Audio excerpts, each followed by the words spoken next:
Good morning. It's Saturday, February 7th, and it's been about 4 weeks since I filmed the last episode. Since that episode, I've removed the engine and transmission. Obviously, the transmission is sitting on a moving dolly and the engine on an engine stand. Right behind the engine are the front suspension components that I stripped off of that 250 frame. And up here on the left sits the rear suspension components. Took the body and removed some of the sheet metal. I wanted to retain the rest, got cut up, sent off to the recycler, as did the frame. The recycler paid me $11. That $11 go towards my TR250 restoration fund.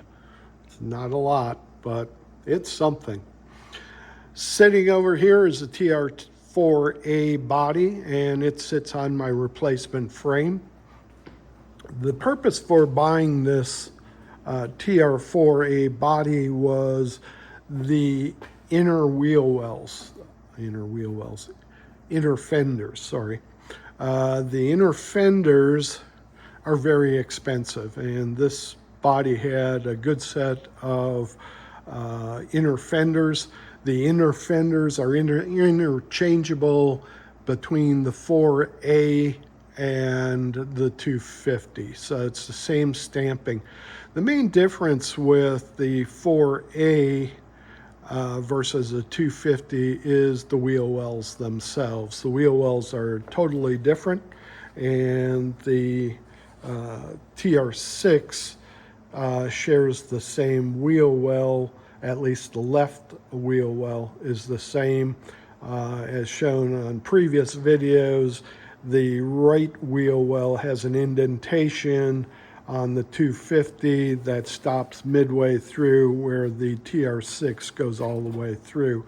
I have both the 250, the right side 250 wheel well, as well as a TR6 wheel well. My intent is to use the TR250 wheel well and attach it to this inner fender. As you can see, I got some yellow pieces here, and I put the yellow pieces on as part of a jig to help me align the inner fender to the wheel well and to the cowl. The front mounting for the jig is the front mounting points for the body, and that goes across.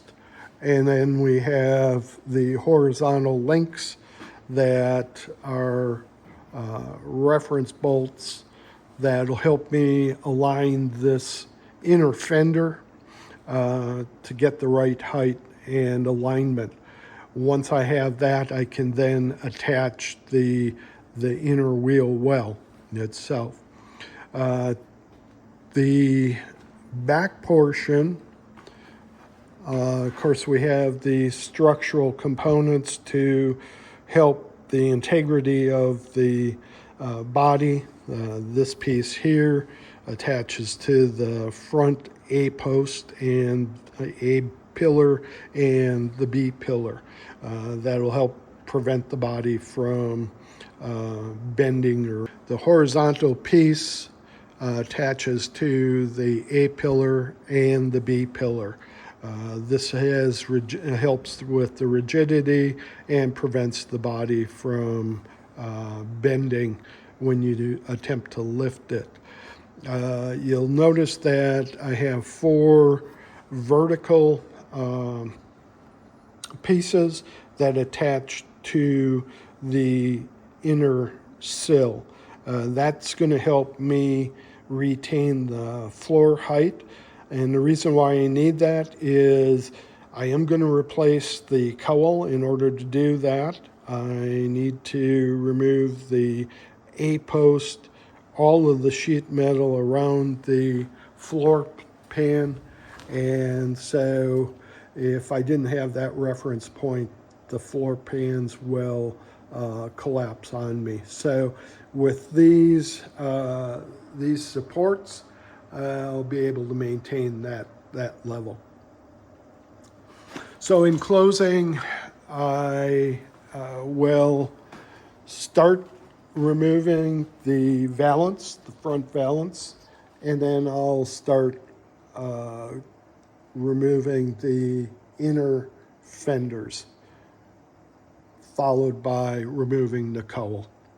So I only have one more day. I'll be leaving for New Zealand for a month and won't be back in town until the end of March. So hopefully we'll be able to do some more work once I get back and focus on finally getting this body somewhat back together. In the meantime, have a great day, and we'll talk to you later. Bye.